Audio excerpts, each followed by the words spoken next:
On my 72nd birthday, my son told me I should have called before coming over. I had a key. I'd had a key to that house for 3 years, since the day I handed him the check for the down payment. I left the cake on the front porch, a lemon pound cake, his favorite since he was 7 years old. I drove home alone and sat in my kitchen for a long time without turning on the lights. And that night, I made a phone call to my attorney. But I'm getting ahead of myself. My name is Elaine. I'm 72 years old. I live in Raleigh, North Carolina, and I spent the better part of 4 decades putting other people first. Not because anyone forced me to, because I wanted to, because that's what I believed love looked like. You show up, you help, you give, and the people you love feel it, and they love you back. I had one child, my son, who I'll call by his name here because he's earned it. Nathan. I raised him by myself. After his father and I divorced when Nathan was 11. It wasn't easy. I worked as a hospital administrator for 31 years. I drove him to baseball practice and stayed late at the office and made sure he had everything he needed and most of what he wanted. We were close. That's not something I'm imagining. We were genuinely really close, the kind of close where he'd call me on a Tuesday just to tell me something funny that happened at work. That changed after he married Diane. I want to be fair here, because I've had a lot of time to think about this, and fairness matters to me more now than it ever did. Diane is not a villain in some simple story. She's a complicated person, and I think in some way she felt threatened by how close Nathan and I were. I see that now, but understanding something doesn't make it hurt less. The shift was gradual at first. Little things. Nathan stopped calling as often. When I'd invite them both to dinner, there would be a long pause before he said yes, like he was checking with someone. Holiday plans started requiring more negotiation than they used to. I told myself it was just the adjustment period. Newly married couples need space to build their own routines, and I respected that. I tried to give them room. Then our grandson was born. My grandson, James, and I thought, this will bring us back together. New babies have a way of doing that.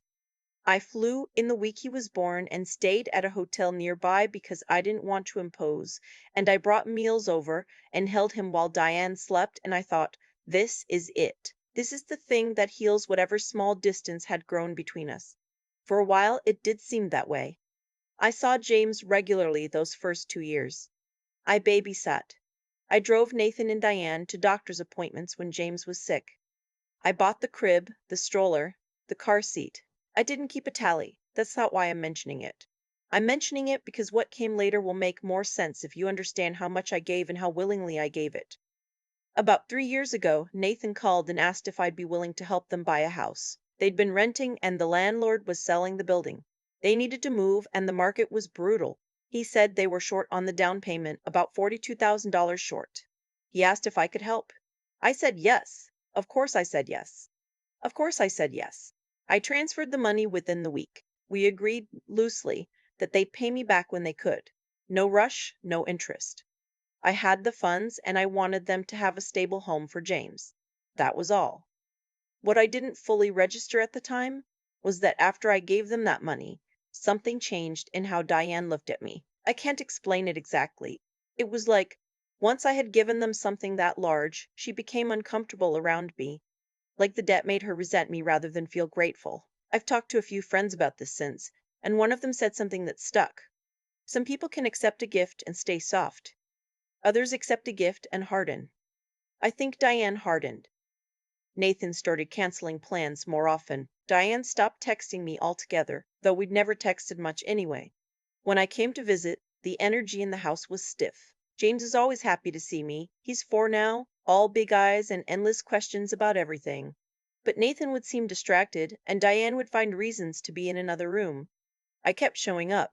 That's what I do. I brought groceries.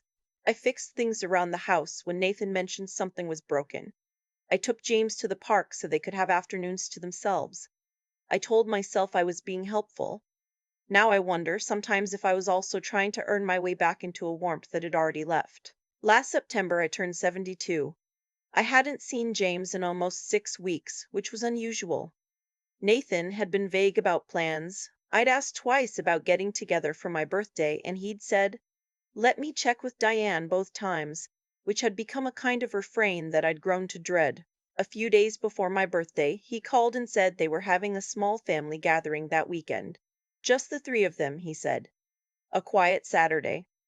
He sounded tired when he said it, or maybe distracted.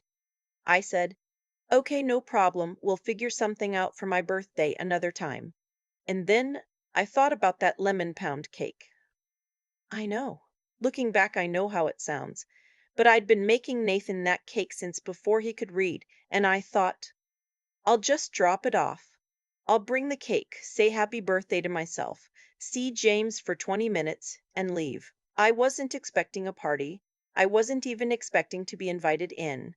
I just wanted to see my son and my grandson on my birthday. I drove over. I knocked on the door. Diane answered. She looked at me the way you look at someone who has shown up to the wrong address. Not angry, exactly. Cooler than that. She said, "We have company." I could hear voices inside. Nathan's voice and other people. I didn't recognize who. I said I just wanted to drop off a cake and say hello to James. She said, "Nathan should have told you this weekend wasn't a good time." Then she said, "Elaine, this is our home. You really need to start calling before you come over." I had a key to that house. My money was in the foundation, and I was standing on the porch being told I needed to call ahead. I didn't say any of that. I stood there for a moment, and something happened in my chest. Not quite pain, more like a door closing very quietly. I set the cake down on the little table by the door, the one I'd bought for them at a flea market 2 summers ago. I said, "You're right. I'm sorry to bother you." And I left. Nathan texted me that evening. He said, "Mom, Diane mentioned you stopped by. I'm sorry about the timing. Can we talk this week?" I read it twice and didn't respond. The thing I kept returning to, sitting in my kitchen that night, was that Nathan had been home. He'd heard the knock. He had not come to the door. I cried that night, which I'm not ashamed of. I'm 72 years old, and I've earned the right to cry when I need to. But by morning something had settled in me. Not anger. I want to be clear about that. Not bitterness, not revenge, just clarity. The kind that comes when you finally stop arguing with reality and accept what it's showing you. What it was showing me was this: I had a son who loved me in some version of the word that had become too small to feel. I had a daughter-in-law who had grown to see me as an intrusion in her life, and I had allowed both of those things to continue for years because I kept hoping that if I gave enough, helped enough, stayed quiet enough, the warmth would come back. It wasn't coming back. I called my attorney that Monday morning. Her name is Pamela, and she's been handling my affairs for almost 15 years. I told her I wanted to revise my estate plan, my will, my health care directive, everything. She asked if I wanted to come in or talk over the phone. I said, "Come in." This felt like an in-person conversation. I had originally left the bulk of my estate to Nathan, with some smaller amounts to a few charitable organizations I'd supported for years: the Children's Hospital where I'd worked, a local literacy nonprofit, a scholarship fund at my alma mater. I had also, somewhat naively in hindsight, planned to leave a sum to Nathan and Diane specifically to benefit James, for his college, his future. What I changed? Nathan would no longer receive the house proceeds or the investment accounts. Instead, I set up a separate education trust for James, administered by Pamela's firm rather than by his parents. The trust is restricted to educational expenses and cannot be accessed by Nathan or Diane directly.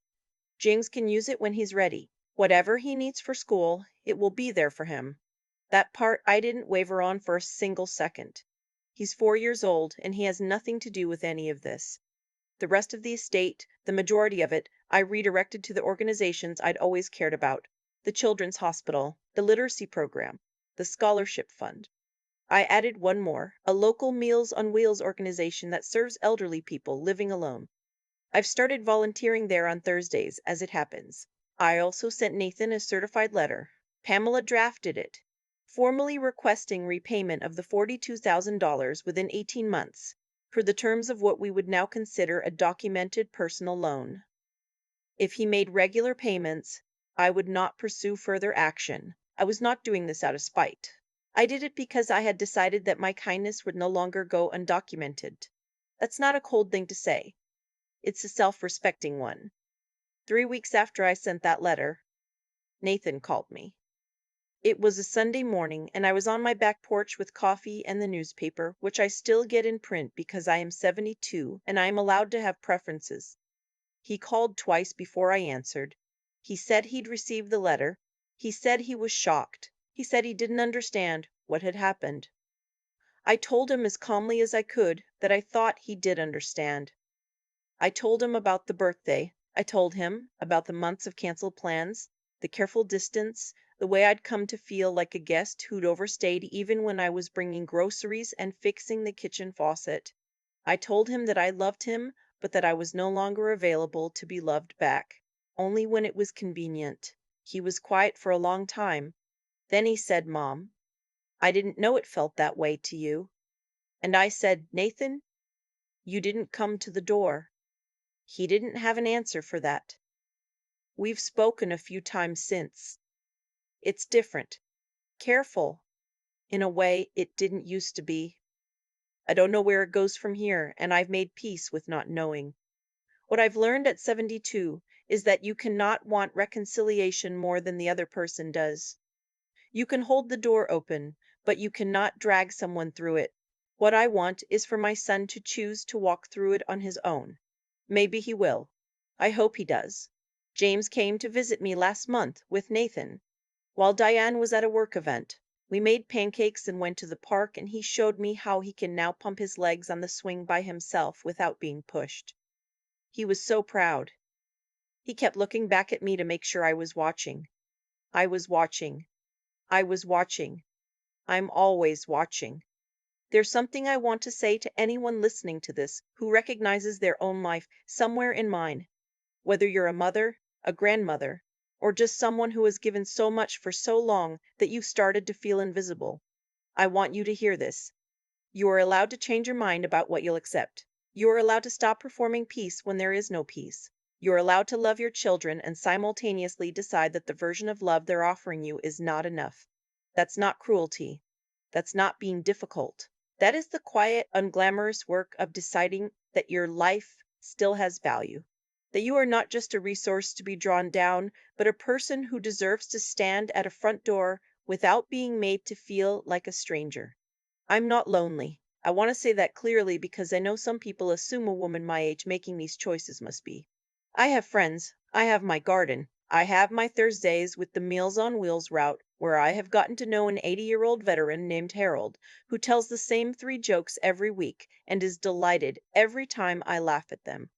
I have my grandbaby's face when he realizes I'm watching him on the swing. I have myself, which it turned out, once I stopped shrinking to fit into spaces that had gotten too small, was quite a lot. The lemon pound cake is still my best recipe. I just made it for my neighbor's birthday last week instead. She called to thank me. She said it was the best thing she'd eaten in years. It felt good to be thanked. It felt good to give something to someone who wanted it. That's the whole story, really. Not about the will, not about the money, not even about the birthday. It's about finally understanding the difference between people who receive your love and people who receive it and are grateful. And deciding, even at 72, even after all those years, that you still have time to choose the second kind. I've thought a lot about what it means to finally stop pretending, not to stop loving. Those are two completely different things, and I don't want anyone to confuse them. I still love my son. I loved him when I was standing on that porch holding a lemon pound cake. I loved him when I was sitting across from my attorney 3 days later. Love doesn't disappear just because you stop accepting mistreatment. That was probably the hardest thing I had to learn at 72. That you can love someone completely and still decide their behavior is no longer something you'll absorb in silence. What I kept coming back to in those first few weeks after my birthday was cause and effect, not in some mystical sense, just the plain, observable kind. The kind you can trace like a line on a map. I gave generously for years, and for a long time that generosity was received well. Then something shifted. I kept giving anyway, hoping the shift would reverse itself. It didn't. And the more I gave without it being acknowledged or valued, the smaller I became in my own life. That's not anyone else's fault entirely. Some of that was my own doing. I kept showing up to a table where my seat had quietly been removed, and then I wondered why I was eating standing up. There's something about reaching a certain age that strips away your tolerance for self deception. You start doing the arithmetic more honestly. You ask yourself, what has this cost me, and has it been worth it? And when the answer is no, you have to decide what you're going to do with that answer. You can't ignore it. People do that all the time, it's very human. Or you can let it change you. I let it change me. I don't regret it. What I kept thinking about was Nathan as a little boy and how I raised him to be kind, to be accountable, to understand that how you treat people tells them what you think they're worth. I taught him those things. I know I did. Which means somewhere along the way, the lesson got set aside. Maybe it'll come back to him. I hope it does. Genuinely. Not as some hollow thing I say to sound gracious. I hope he looks at James someday and teaches him the same things I tried to teach Nathan, and that this time it sticks. Diane standing in that doorway and telling me I should have called first.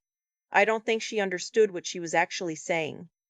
She thought she was setting a boundary. What she was really doing was showing me, finally and clearly, where I stood. Sometimes that's the most useful thing a person can do for you, even if they don't mean it as a gift. The trust I set up for James, that part I'm at peace with completely. He's 4 years old, and he deserves to have something waiting for him when he's ready. Whatever happens between the adults in this family, that child should not pay for it. That's not mercy toward Nathan and Diane. That's just decency toward a little boy who pumps his legs on the swing and looks back to make sure I'm watching. I am always watching.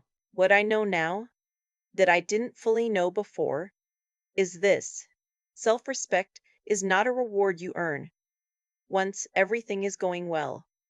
It's a practice. You have to choose it on the hard days, on the birthday when no one opens the door, on the Tuesday when your phone doesn't ring. You have to choose it even when it costs you something, especially then. I'm still here. I'm still making that cake. I'm just more careful now about who I make it for.